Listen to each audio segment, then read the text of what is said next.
So I got about maybe 15 minutes before I need to take off.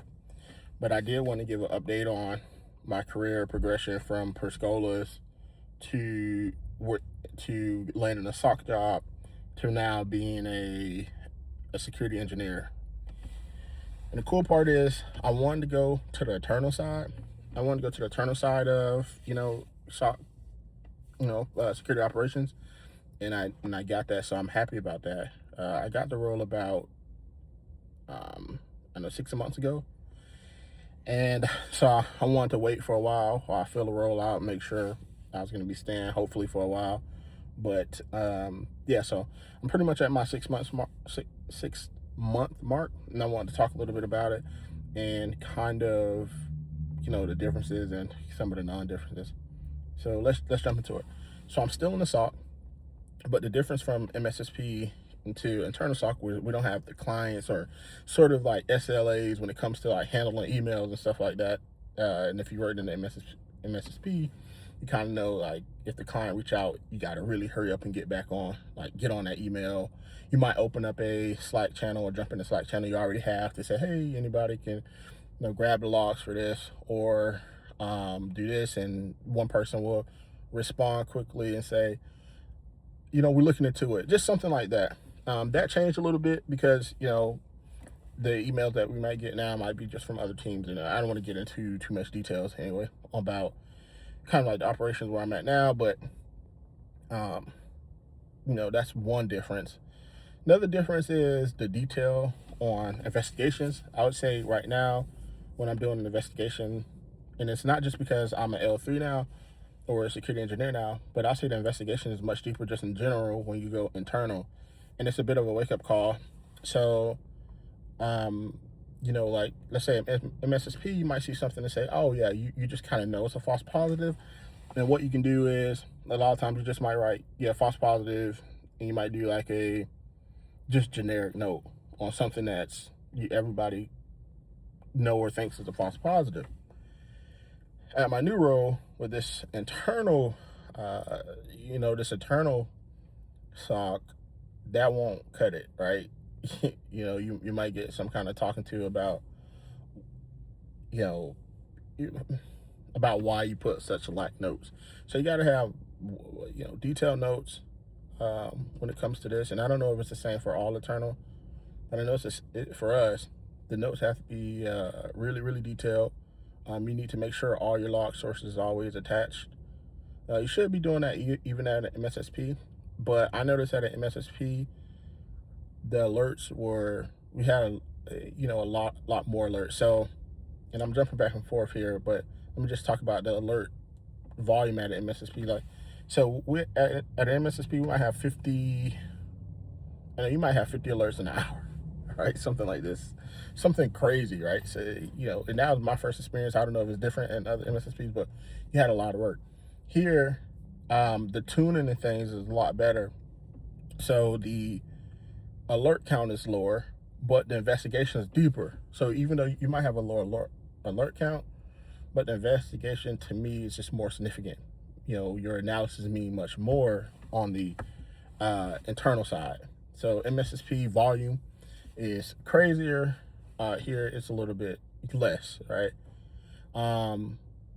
I would say like in my role, some differences would be, there aren't too many differences in terms of what I did. So at the MSSP, I still had that sort of mentor or, show new analysts or new people coming to the SOC how to run certain tools and stuff like that. It's the same here. The only difference is the environment new for me, right? When I was at the MSSP, I felt like I knew the environment like crazy. It's much easier I would say, to really hold everything.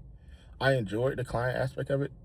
I did like it. It wasn't bad because I didn't deal with all the crazy clients. My manager left a lot of those. So for me, it was fine. And the clients wasn't too bad, I guess. Here, same thing, except for the client thing where you still should be mentoring analysts, like let's say L1s or L2s, and that's just analysts who just don't have that much experience when it comes to the SOC. You still would be doing that, but I would say In this case, I feel like I have to do more digging because it is a new environment before I can, let's say, get answers back to someone or something like that. So yeah. Oh, what else I want to talk about? Oh, tools. Tool sets is a little bit different. We use a lot of the same tools, but more or less we use different tools as well. So at the MSSP, we had a lot more, let's say, custom tools that I liked. I did like those. And yeah, so without talking too much about my new role and the type of tools we use, that's it. That's all I'm going to say about that. So that's it. So from Per Scholas to working my way here, um, it kind of seemed like a bit of a smooth transition, sort of. And so now I want to jump into a different part of the video. And this part is about what happened at my last SOC role, why I'm at a new SOC role, things. At my last MSSP, the entire SOC was outsourced. So, you know, we got word that the SOC will be outsourced, and the folks that we was outsourcing to, they came in and basically they were like, if you stay, we'll give you a bonus, and you sort of just kind of train them up on like what we do here. And so yeah, I ended up taking a bonus and staying. I don't know, we had a couple months, I think. So it was a little bit of time, and I was like, man, I got so comfortable at that job. I wasn't studying how I was, and that's something we should also talk about.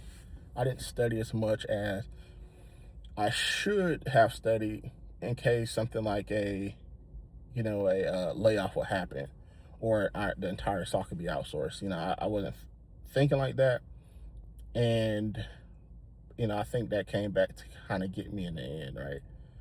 And even when I found out that we was going to be sort of outsourced, I was like, well, I'm just not going to go back to work. Essentially, I was like, I'm going to go out and start my own thing. My wife was cool with it, but we ended up getting pregnant. So I was like, well, look like I got to kind of get back on it and go work somewhere else. And before I started my new company, I actually went and joined another role, got a security clearance, but it wasn't like SOC work.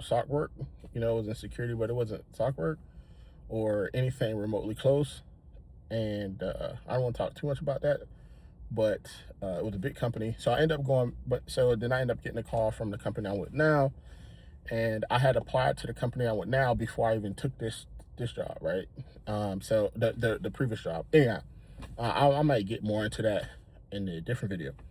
But they called, and then they paid to relocate me, and and this is by far one of the better jobs that I've had, and I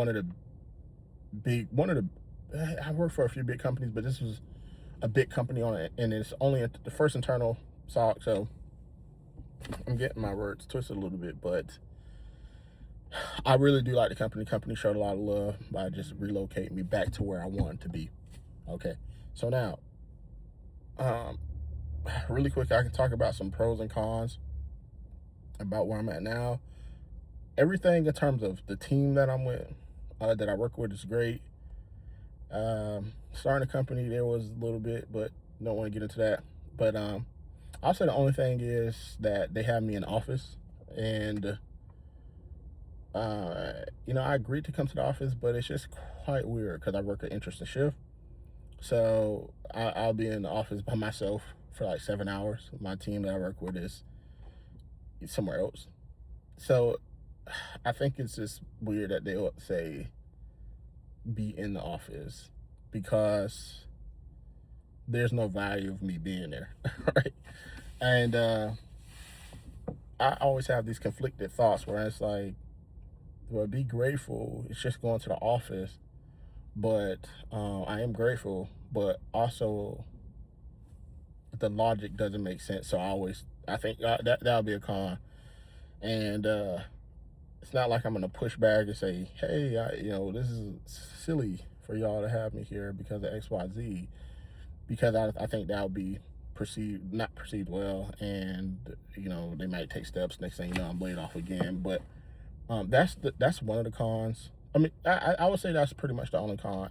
And the reason why it's a bit of a con is because I worked in a SOC for, let's say, almost 4 years. I started my career remote, and even when I'm in the office, let's say before everybody leave and I'm there by myself, when I want to work with somebody, it's better for me to do it remote, and it's more efficient. It's silly for me to sit by them, and the reason I say that is because I need you. If I'm asking you something, you helping me with something, it's better you share your screen, and then on my side, I can write notes and I can still ask all the questions I need. It makes no sense for me to take notes on my laptop and sit next to you, or face to face, because I want to also mimic what you're doing, because I might not have access to that particular data set or whatever, right? So it's better for me even in the office.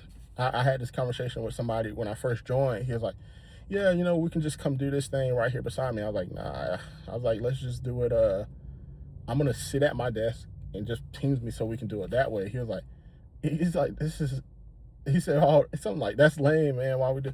And I explained to him the reason why I want to do it. It just makes more sense, at least from my perspective, for me to be able to have my thing set up, and for me to take notes and then kind of mimic you. And if I need to share, when I'm just beside you, it don't make sense to me. And plus I'm feeling uncomfortable being so close to people all the time whenever we do that. Personally, I just don't. I prefer not to, like, ever have to sit so close to you. And but he's cool dude. So everybody I met on the team is pretty solid. At my last SOC, everybody that pretty much on the team was pretty solid. So no complaints there. So yeah, that's coming into the security role, and I'm enjoying it, and yeah. So, well, I guess we'll talk later. Ask me anything about Per Scholas. Maybe they changed a little bit since I went, because it's been probably, I know I was there 2021, so it's been a long time. I know a lot of people like talking about salary. I know I said I'll make this short. Okay, so salary, when I first, Per Scholas wasn't the best salary. I would say I just started making at this company I just hit the 6-figure mark, and it's not like a high. Well, it's a decent amount once you add in bonus and stock, right? And that's another thing. Maybe I'll make that in another video with RSUs, restricted stock units. Maybe we'll talk about that. But once you add in everything, it's a pretty decent salary. But in terms of base, yeah, I'd say it's on the low end of 100,000. But once you add in everything else, it's pretty decent, right? And yeah, so it's a lot better than my last gig, so appreciative of that. Yeah. So anyway, I gotta end up heading to work soon anyway.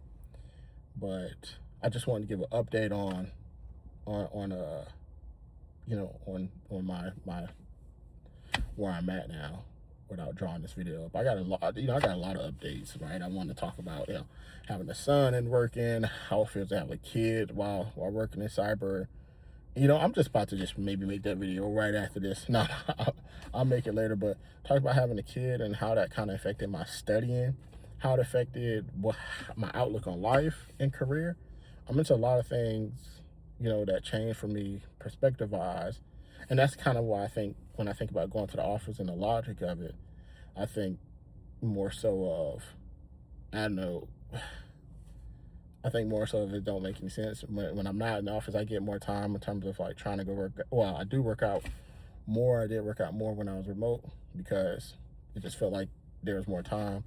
But also now, with my son, there's things that I do before work and all that stuff. So anyhow, we can talk about that. I'm going to make a separate video about just remote work, why I think remote work is better for the role that I have, and why I think it's a little bit silly to have me in the office, or somebody who works a similar shift or something like that in the office, right? So I'll talk about that and some other things. I want to post more. Oh, excuse me. I want to post more. I am on like my weight loss journey, down 2 pounds. So I do want to talk more about that. So yeah. Anyway, that's my update, and we'll get to it. I also want to talk about money and saving and stuff like that. You can see like had this car for like 12 years, and yeah, so it's a lot. I don't know. Ask questions in the comments. Let's talk about Per Scholas a little bit more, and I will make a video on like how I think Per Scholas how we can, some things that they can do to make their program better. It's a few things I think they should do to really make people more prepared to jump into a security analyst role or engineer role. Probably not engineer, but more so with SOC 1, SOC 2 level, and yeah. Anyway, I had a lot to talk about that. Anyway, see y'all later.